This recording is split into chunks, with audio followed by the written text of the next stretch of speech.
Hello and welcome once again to another quick shot review.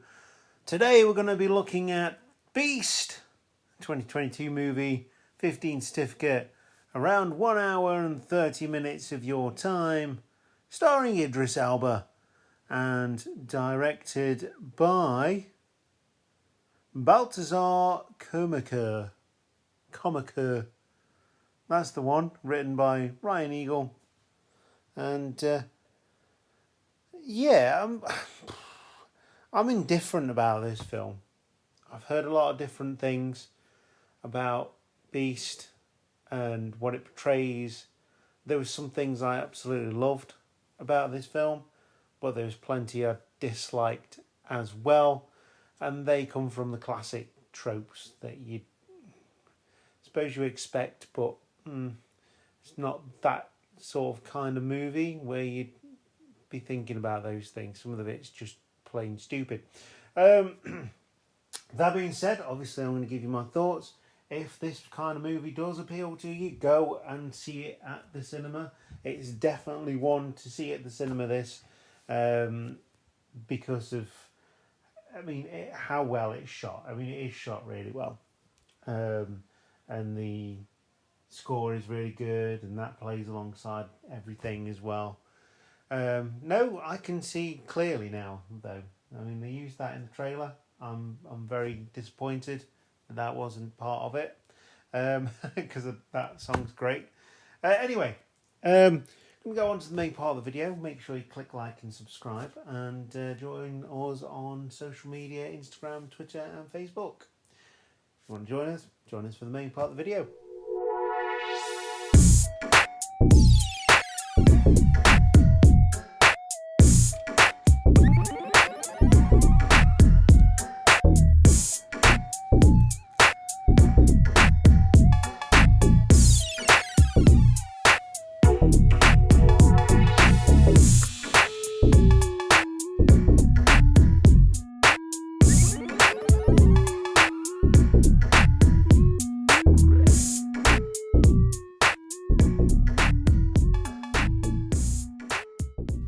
Once again, we're back.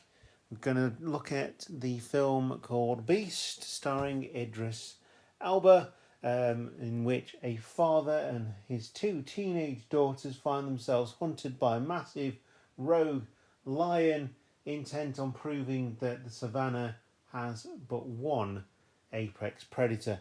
Yeah, it kind of goes along the same lines as a Jaws and a sort of, I suppose, a Jumanji, maybe a Lion King, that kind of thing. We get introduced to the lion right at the beginning, and something happens. The lion gets really angry and starts going on a killing spree.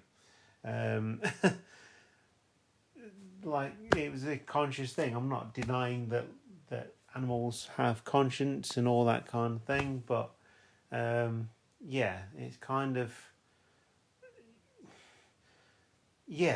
like they allude to in the film, lions don't do the kind of thing that this lion does, and there's some things in there that probably would have killed the lion off in normal circumstances, that didn't.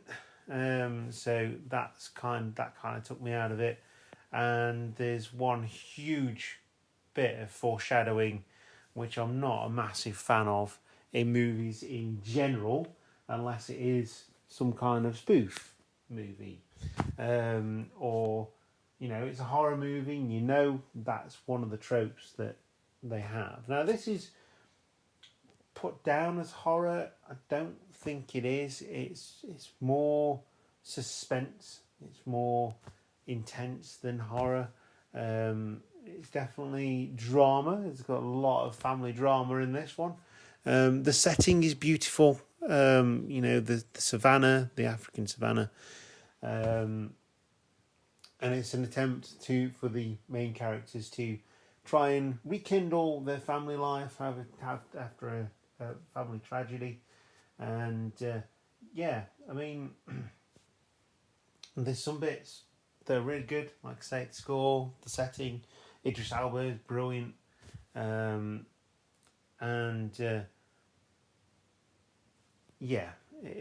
but there is some bits.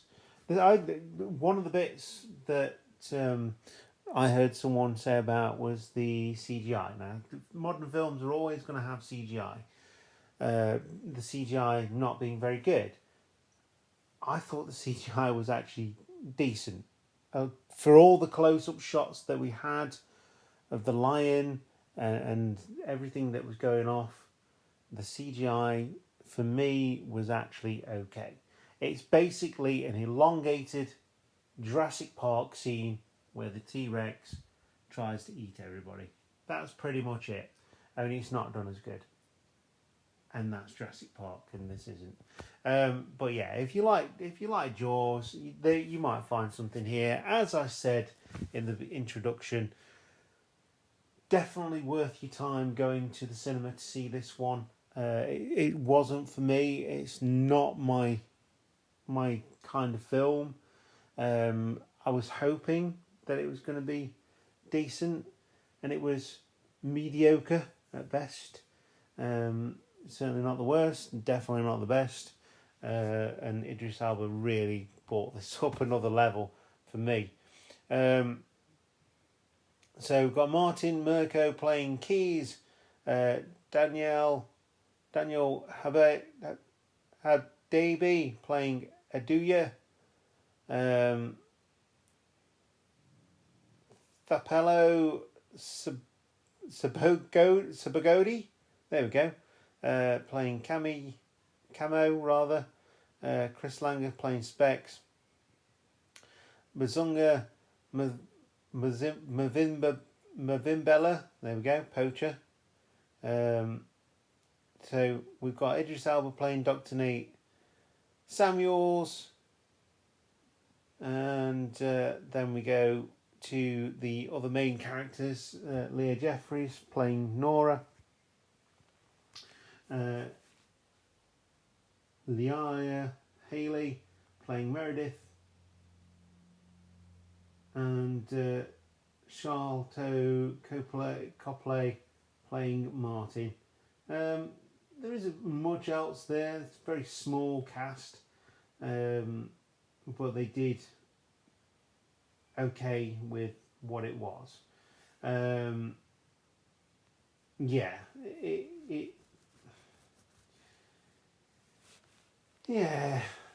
wasn't. It was simple, cheap thrills, and sometimes you want to go to the cinema and watch someone punch a CG lion in the face and know that it's something that would never happen and it's really stupid, but it's funny. I mean, it's... Yeah. I'm so indifferent with this film. It's unbelievable how difficult it is to actually put my thoughts together on this one and make them coherent. But as I always say, if you like this kind of movie, if you want to go and see the movie, go and see it. Let us know what you thought of said movie, and leave us a comment down below, and just keep supporting us. We're rolling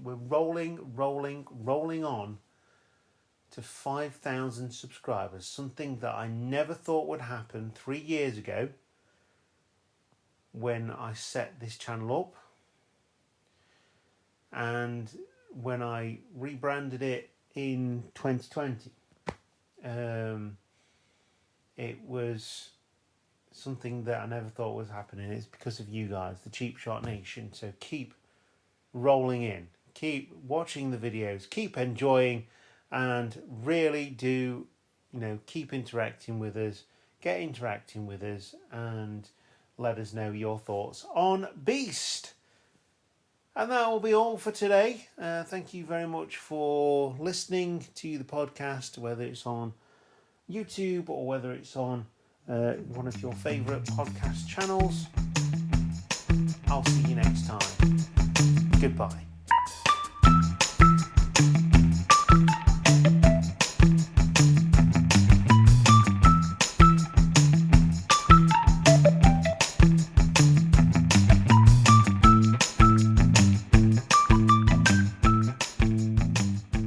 Bye.